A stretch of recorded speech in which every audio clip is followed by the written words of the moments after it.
গাজায় হত্যাযজ্ঞে যে যুক্তরাষ্ট্রের সরাসরি মদদ রয়েছে নির্লজ্জের মতো তা আরও একবার বিশ্ববাসীর সামনে তুলে ধরল যুক্তরাষ্ট্রই।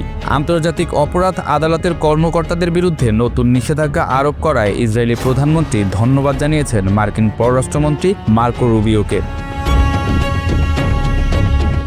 নেতানিয়াহু এক্সে একটি পোস্টে বলেছেন, এটি ইসরায়েল রাষ্ট্র ও আইডিএফের বিরুদ্ধে মিথ্যাচার প্রচারণার বিরুদ্ধে একটি দৃঢ় পদক্ষেপ এবং সত্য ও ন্যায় বিচারের পক্ষে। বুধবার মার্কিন যুক্তরাষ্ট্র আইসিসির আরও 4 জন কর্মকর্তার বিরুদ্ধে নিষেধাজ্ঞা আরোপ করেছে।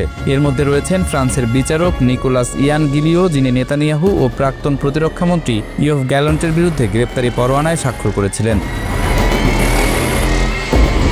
প্রেসিডেন্ট ডোনাল্ড ট্রাম্প গত ফেব্রুয়ারিতে এক নির্বাহী আদেশ জারি করে আইসিসির বিরুদ্ধে নিষেধাজ্ঞায় অনুমোদন দিয়েছিলেন।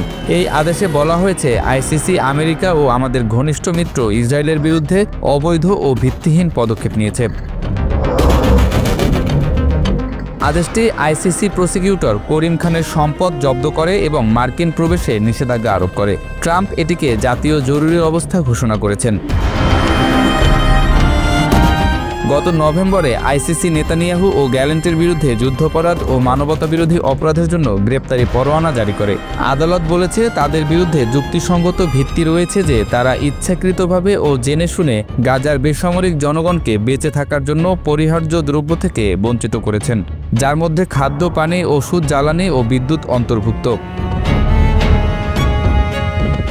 আইসিসি বলেছে, তারা যুদ্ধের পদ্ধতি হিসেবে অনাহার, মানবতাবিরোধী অপরাধ হিসেবে হত্যা, নিপীড়ন এবং অন্যান্য অমানবিক কর্মকাণ্ডের জন্য দায়ী। অ্যামনেস্টি ইন্টারন্যাশনাল ইসরায়েলের বিরুদ্ধে গাজায় ইচ্ছাকৃতভাবে দুর্ভিক্ষ সৃষ্টির অভিযোগ করেছে। সংস্থাটি বলেছে, ইসরায়েল গাজায় একটি পরিকল্পিত দুর্ভিক্ষ সৃষ্টির অভিযান পরিচালনা করছে। জাতিসংঘের মানবাধিকার প্রধান ভলকার তুর্ক বলেছেন, ইসরায়েল গাজায় সাহায্যের প্রবাহে যে বিধিনিষেধ অব্যাহত রেখেছে তা যুদ্ধের পদ্ধতি হিসেবে অনাহারের ব্যবহারের সমতুল্য, যা একটি যুদ্ধাপরাধ। গাজায় স্বাস্থ্য মন্ত্রণালয়ের তথ্য অনুযায়ী 160-এরও বেশি ফিলিস্তিনি শিশু ও বয়স্ক অনাহারে মারা গেছে। জাতিসংঘ সমর্থিত আইপিসি সতর্ক করেছে যে গাজায় দুর্ভিক্ষের সবচেয়ে খারাপ পরিস্থিতি তৈরি হচ্ছে। মার্কিন নিষেধাজ্ঞায় হতাশা প্রকাশ করেছে ফ্রান্স। জাতিসংঘের বিশেষজ্ঞরা এটিকে আন্তর্জাতিক আইনের শাসনের বিরুদ্ধে আক্রমণ বলে অভিহিত করেছেন। হিউম্যান রাইটস ওয়াচের আন্তর্জাতিক বিচার পরিচালক লিজ ইভেনসন বলেছেন, ট্রাম্পের নির্বাহী আদেশ কার্যকরভাবে যুক্তরাষ্ট্রকে যুদ্ধাপরাধীদের পক্ষে দাঁড় করিয়েছে।